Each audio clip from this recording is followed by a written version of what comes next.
Okay, hello everyone. Let us continue the second part of today's class. Okay, please go back to the slides. Okay. So in the first class of today's class, so for the first part of today's class, we are talking about this figure. Okay, figure 2.2. Okay, so let us continue. When PSNR is approximately 43 dB to 45 dB, MOS is equal to 5. Okay, next page. The work in Pyamret et al. 2009. Okay, let us look at this reference. Okay, we can see that Pyamret et al. Okay, have written a paper. The title is Quality of Experience Measurements for Video Streaming over Wireless Networks.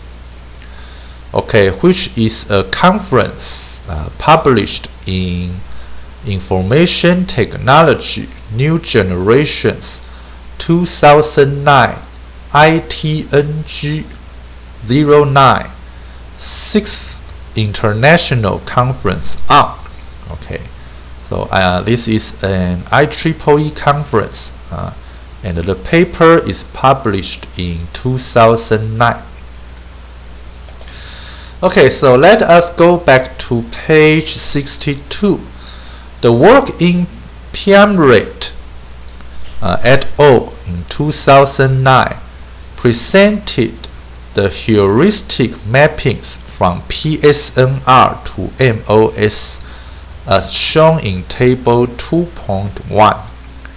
Okay, let us go to table 2.1. Okay, table 2.1 shows a PSNR to MOS conversion from Pyamret et al. 2009. Okay, we have seen this reference just on the previous page. Okay, when PSNR is greater than 37 dB, MOS is equal to 5. Excellent. When PSNR is between 31 to 37 dB, MOS is equal to 4. Good. When PSNR is equal to 25 to 31 dB, MOS is equal to 3. Fair. When PSNR is equal to 20 to 25 dB, MOS is equal to 2. Poor. When PSNR is smaller than 20 dB, MOS is equal to 1. Bad. Okay. Let us go back to here. Okay, page 62. Okay, while according to the recommendation ITUR BT.50013 assembly, please see the reference assembly 2003. Okay, so in this reference we can see that the author is an organization which is called ITU Radio Communication Assembly, and the title of this document is Methodology for the Subjective Assessment of the Quality of Television Pictures. Okay, which is published by International Telecommunication Union ITU in 2003. Okay, let us go back to here. Okay, page 62. The relationship between MOS and an objective measure of picture distortion have a sigmoid shape. Okay, what is sigmoid? Let us see the handout. Excuse me.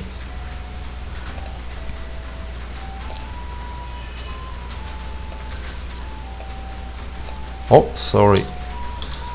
Okay, let us search sigmoid. Okay.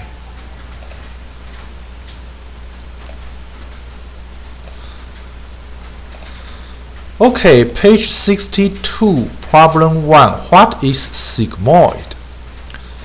Solution. A sigmoid function is a mathematical function having a characteristic S-shaped curve or sigmoid curve. A common example of a sigmoid function is the logistic function shown in figure 34. Okay, let us look at figure 34. Okay.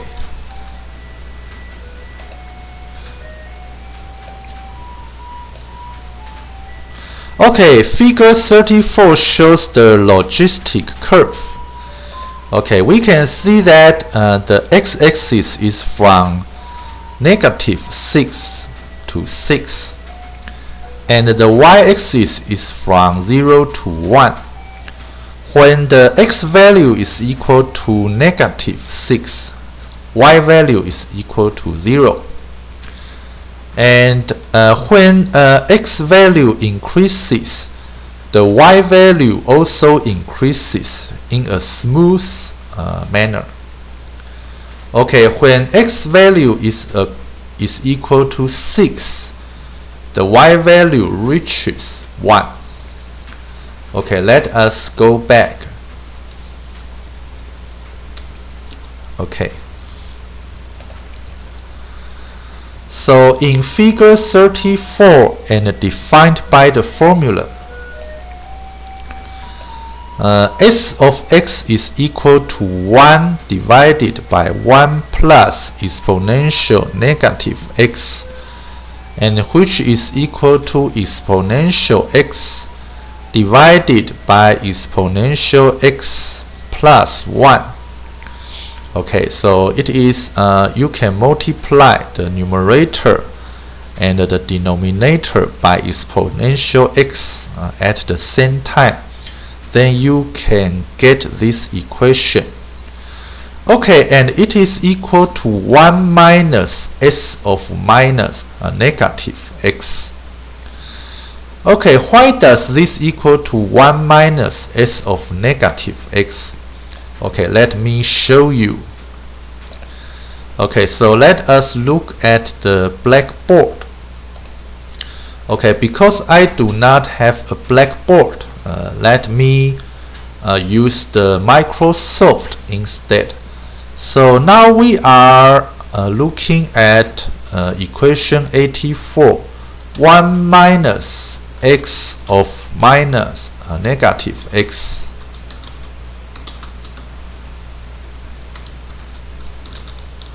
Okay. Okay, so it is equal to 1 minus. Okay, s of x is equal to this equation. Okay, so f of negative x is equal to a fraction. Okay, and the numerator is equal to 1. And the denominator is equal to 1 plus. Okay, let me make this larger. Okay, 1 plus. Okay, 1 plus. Okay, exponential negative x, and we replace x by negative x, and the negative x is equal to x. So it should be 1 plus, okay, exponential x. Okay, like this. Okay, and it is equal to, okay, Okay, the numerator is equal to 1 plus exponential x minus 1, which is equal to exponential of x. Okay, and of course the denominator remains the same. Okay, so finally we can see that 1 minus s of negative x is equal to exponential x over 1 plus exponential x. Okay, just as this equation showed. Okay, let us go back to the slides. Okay, so we have explained the sigmoid shape. Let us go back to the next page. Okay. Excuse me. Okay, so table 2.1, we have seen this table before. Okay, consequently, Henhart and Ibrahimi in 2014. Okay, let us look at this reference. Okay, Henhart and Ibrahimi, okay, have written a paper with title Calculation of Average Coding Efficiency Based on Subjective Quality Scores.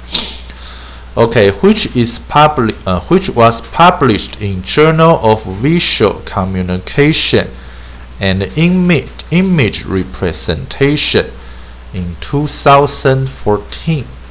Okay.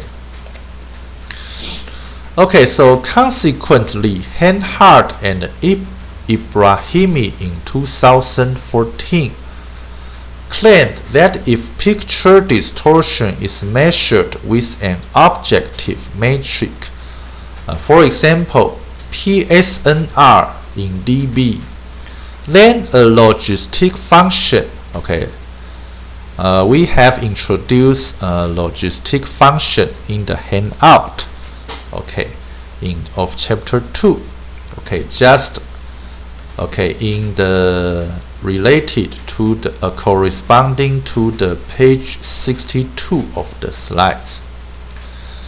Okay, can be used to characterize the relation between MOS and PSNR as follows. QV is equal to C divided by 1 plus exponential of D times PSNR minus F, where QV denotes the MOS for video, and C, D, and F are the parameters of the logistic function. Okay, in this chapter we selected the logistic function to evaluate the quality of video traffic. Okay, next page. To compute the parameters of the logistic function in equation 2.17. Okay, let us see equation 2.17. Okay, it is the equation we have just seen on the previous slide. Okay, a set of PSNRs and their corresponding MOS values is needed, while at the same time we would like to relate the PSNR to the bit rate RIS, so that equation 2.17, okay, let us look at it again. Okay, this is equation 2.17, okay, on the previous slide. Itself characterizes the video MOS as a function of the QoS variable of bit rate. Okay, to first obtain the PSNR bitrate function representative. Okay, what is the meaning of the word representative? Okay, actually we have introduced it in the handout of chapter 2. Okay, let us go to the handout. and search for the representative.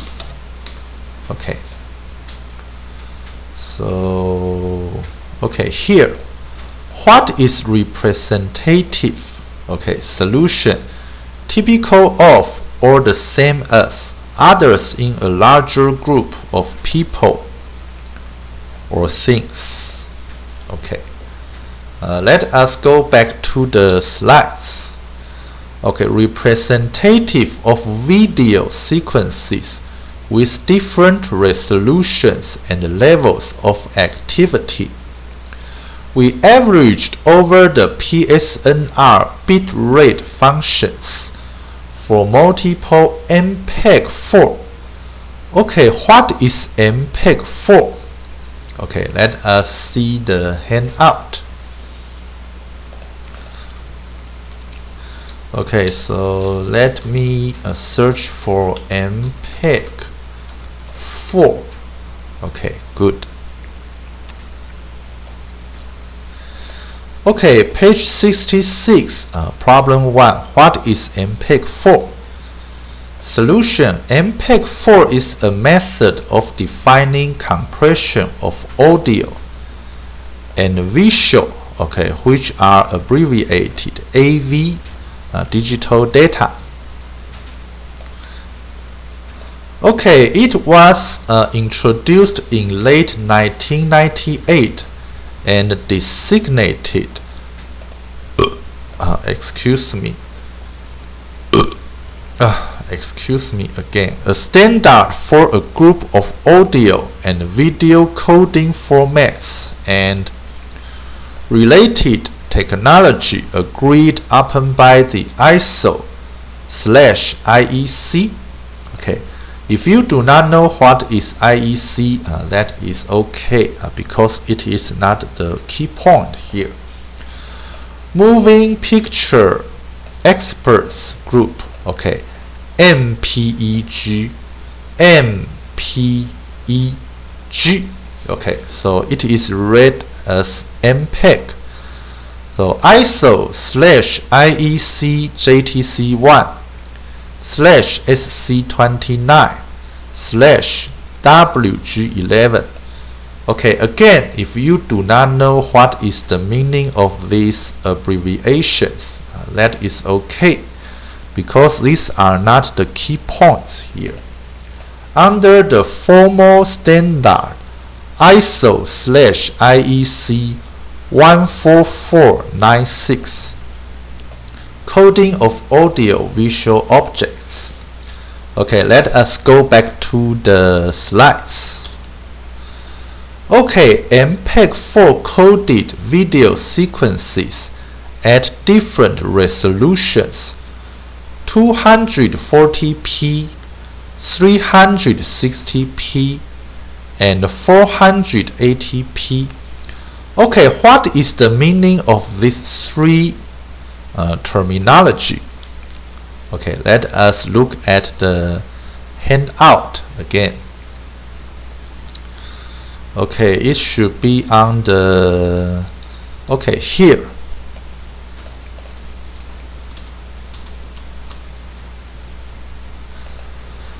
Okay, problem 2. What are 240p, 360p, and 480p?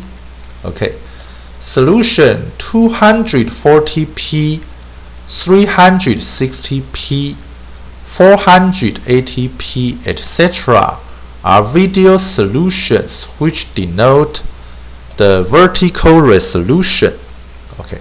However, P does not stand for pixels, but for progressive. 240p means that all 240 lines are drawn in each frame. It is the opposite to interlaced, denoted as I, where just half of the lines is drawn each frame. Okay, if you do not know what does interlaced mean, okay, it is okay, because it is not the key point here. So the numbers give you vertical resolutions. Okay, most common video resolutions are the following ones. Okay, first 352 times 240, which is 240p, and which is also called SD. Okay, and the second is 480 times 360, which is also called 360p. Okay, and third, 858 times 480, which is also called 480p. Okay, so next, 1280 times 720, which is also called 720p or half HD.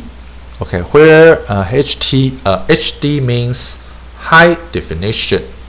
Okay, it means high resolution.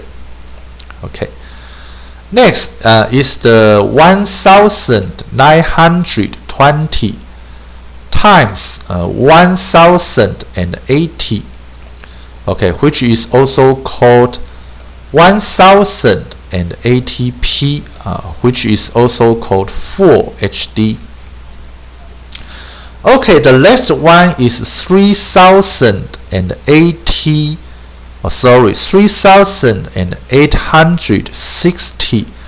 times 2160, which is also called 2160p. Okay, which is also called Ultra HD or 4K. Okay, I think you have already heard 4K. And the resolution of our class videos are in 4K. Okay, for example, let us go to for example, the Go videos and view on YouTube. Okay, and we can see that the resolution here is 4K. So I have uploaded the 4K quality video to the YouTube. And the YouTube automatically produce 144p, 240p, 360p, 480p, 220p, 1080p HD, 1440p HD, and the original quality 2160p, that is 4K. Okay, let us go back to the handout. Okay, good. So let us go back to the slides. Okay, which were combined in the proportions of 39%. That is 240p, 32% 360p, and 28% 480p. Okay, so as to follow the mix of resolutions seen in actual traffic, please see mobile, the reference mobile 2011. Okay, so we can see that 39% plus 32% plus 28% is equal to 99%, okay, which is approximately 100%. So now let us look at the reference mobile 2011. Okay, so the author of this report is Byte Mobile. Okay, and the title of the report is Mobile. Okay, so it is 25 minutes. Okay, let us take a break.